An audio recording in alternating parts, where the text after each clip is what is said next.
Welcome to my 8-month Mini Cooper SE fully electric Mini owner's review. It was supposed to be a 6-month review, but I didn't get a chance to drive it until now. So today we're going to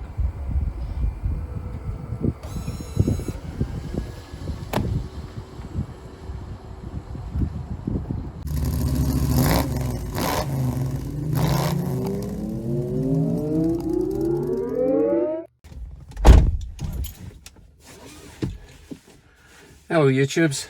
So that was a month ago. Anyway, this time I've got the key. So let's escape to somewhere that the family can't steal the car and we can talk some more. So, as the shepherd said to his dog, let's get the flock out of here.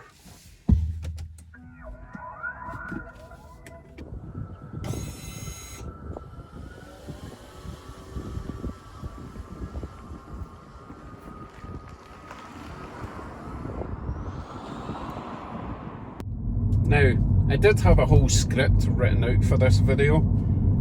I even recorded some of it, and to be honest, I watched it all and it was like, yawn, so boring. Everyone does the same old thing. Here's this car, here's the spec, blah-de-blah. It's just dull.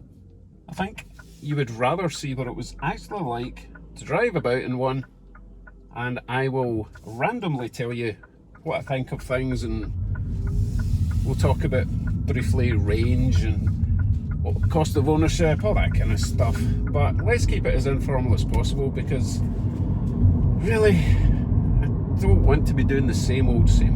Okay, so let's talk briefly about why we got this car.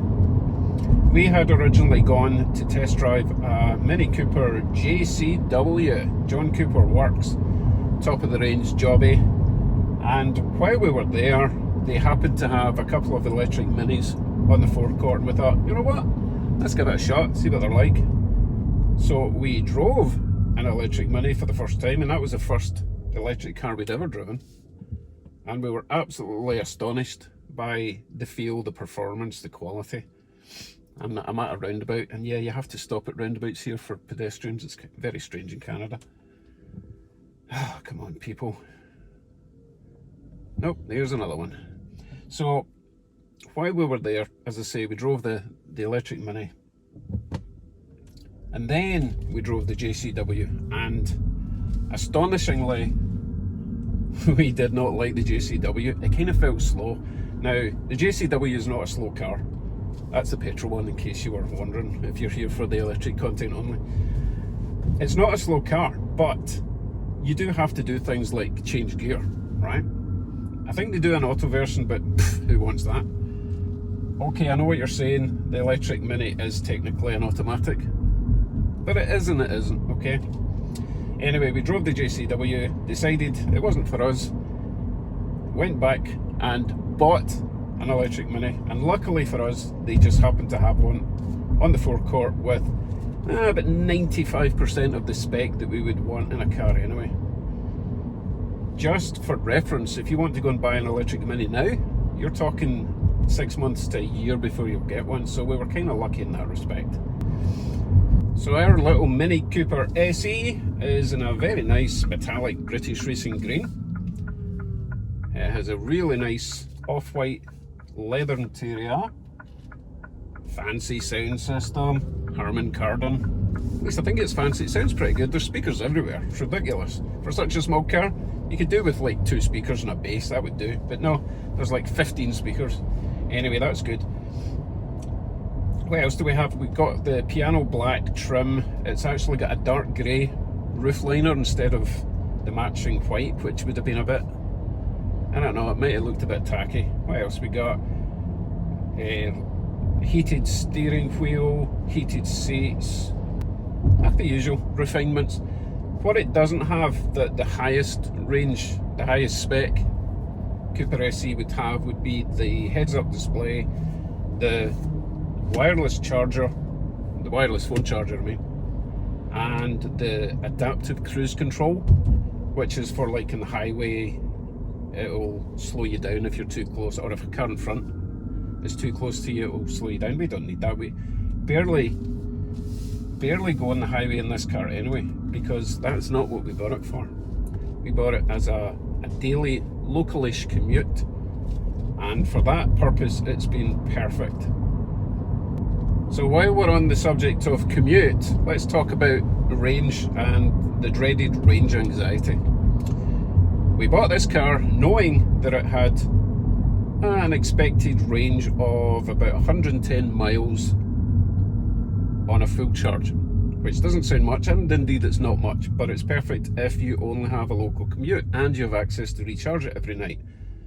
In saying that though, in summer we only have to recharge this once every 3 days for that local commute of about 50. Yeah, it's about a 50-mile round trip commute, so we're getting well over the 110 in summer.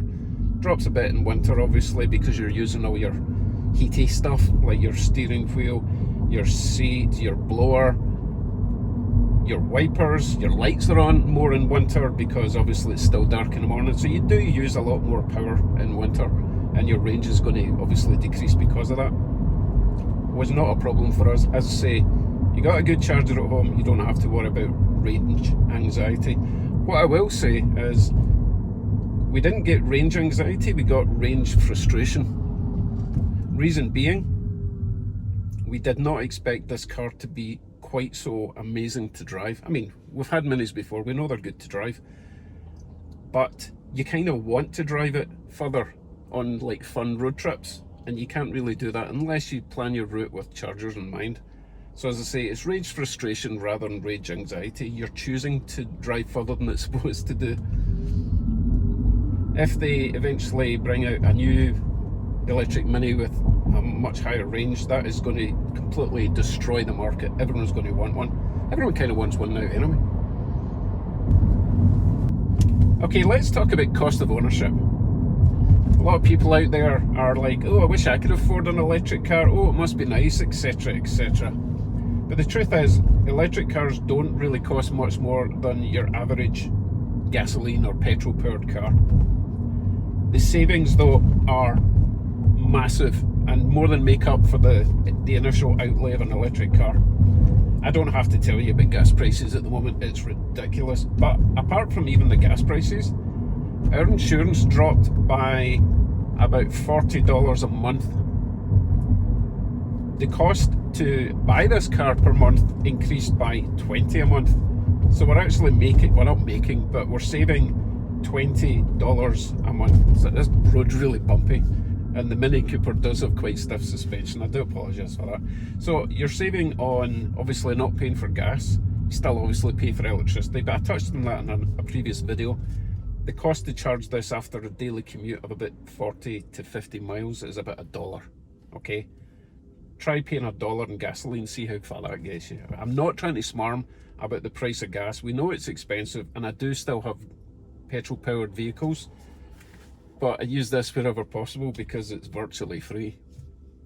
And of course, the other savings with having an electric car over a gasoline powered car are like oil changes and exhaust modifications and all that kind of stuff. You just don't have an electric car, but that's just something that you learn over time. The other thing with the electric car, especially newer electric cars, you have one pedal driving, i.e. you use your gas pedal. Well, we'll call it an accelerator for those pernickety people out there. You use your gas pedal for both accelerating. I just said it again. You use your accelerator pedal for both accelerating and braking. If you left off harshly, you might even see that. It activates the auto regen mode. There's different settings for how harsh you want that regen to work, but effectively you only need to use one pedal to both accelerate and slow down. And yes, the brake lights do come on when you back off the accelerator. That was a concern that we had, but I did test that in a previous video, it does work.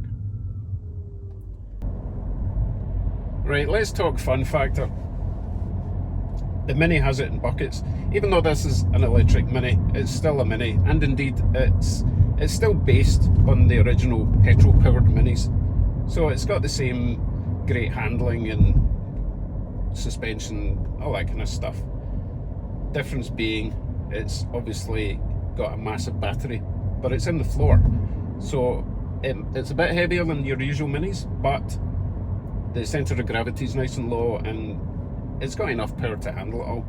Now, the great thing about Minis, as with a lot of hot hatches, especially in Europe, there's a really great community. The people are always wanting to meet up and modify their little Minis, and we've done a few mods which I'll show you later. But it's a really nice group. Everyone appreciates everyone else's Mini. You don't get that if you just buy a Ford Taurus or an old Malibu or something. There's no real connection with anyone else. You have the Mini Wave, and you also have the rule number 1, which is parking next to a Mini if you see one in a car park. Partly to show your camaraderie, but also you know that other Mini owner is not going to whack their door open into your Mini. Well, in theory. But the downside to that mini meet type thing is, again, with the range, you're not going to be invited to long Mini runs because you can't go very far. I don't think you want 20 Mini owners waiting for you to charge your car for an hour. So you're kind of excluded from mini meets that go on a run, shall we say, which is a shame. I suppose we could have a mini electric meet, but there's only one other person I know that's got an electric Mini close by, and by the time we meet up, we've kind of used half our power and we need to go home again, so that doesn't really work. But as I say, in the future, bigger battery range, perfect. Okay, let's talk gripes, because it can't be perfect. It's near perfect though. Right, biggest gripe for me is the entertainment system. You're supposed to be able to link it to your phone, your iPhone or whatever, with an app.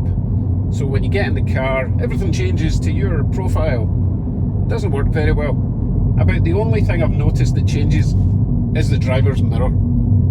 You still have to manually click yes, it's my profile and all that kind of stuff. And it doesn't have electric seats, so it's not going to change your seat position. So if someone else has been in the car driving, you have to manually change all your seat adjustments. You have to change your interior mirror. As I say, the only thing that really changes is your driving mirror, so that's kind of pointless. That's a gripe which I really think could do with some improvement. Sorry, I was at a really weird junction there with 2 stop signs. Odd. Other gripes? Oh, I'm sure there was another one. Hold on a second, let me think of it. Yeah, the fuel cap, not the fuel cap, the plug cap doesn't have a light inside it. So if you're parked somewhere at night and you need to charge it up, it's pitch black in there. Now, we just bought a little LED switchy light that is stuck in the inside. I'll show you it later, but it's stuck at the inside of the flap, and if it's really dark, flick that on, plug it in, switch it off. It will last forever because it's just a tiny little LED, but it's just enough to give you enough light to see what you're doing. You don't really need to switch it on to unplug it, but it's just finding the pins to plug it in is a wee bit frustrating. I don't know why they didn't just add a light. Maybe they will in future generations, but I think that's pretty much my only other gripe, to be honest.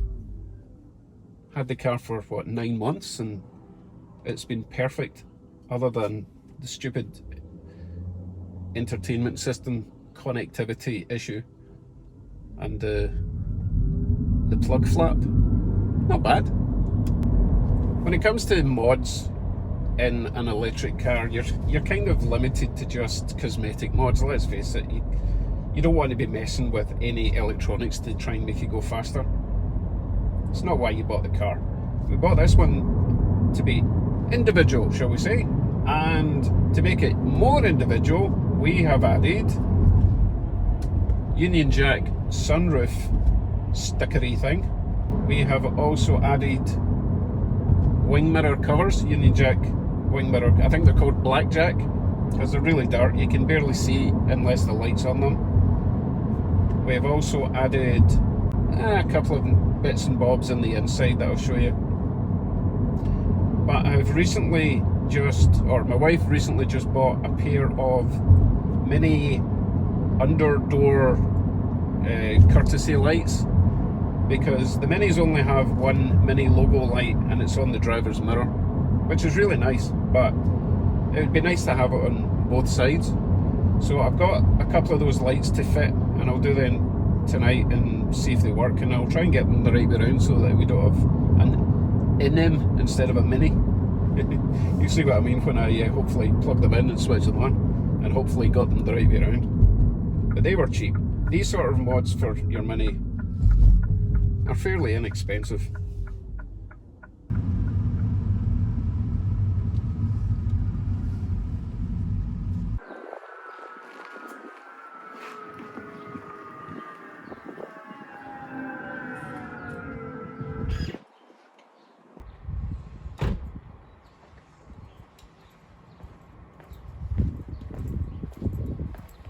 In summary then, and it is summary, our little Mini Cooper SE is perfect for us. Short commute, great fun to drive, virtually free to run. Not free to own, but pretty much free to run. Now, I like it so much that, do you see that red Ram over there? That's mine. I am hoping and praying that Dodge, or Ram as they are now known, bring out an electric truck version of that very soon, because I'll be first on the waiting list for that. Yep, I love it so much. Well, I love the concept of electric vehicles and the cheapness of the running. Hope that helped a little bit in you deciding to look at a electric Mini. Not necessarily buying one, but certainly you got to go and look at them. They're phenomenal little cars. Still essentially a Mini. Loads of fun. See you in the next one. Hopefully it'll be a electric Ram review. Oh, and stick about to the end of the video and I'll show you the Mini lights under the doors and also the plug flap modification that I did. Take care everyone. Thanks for watching. Bye.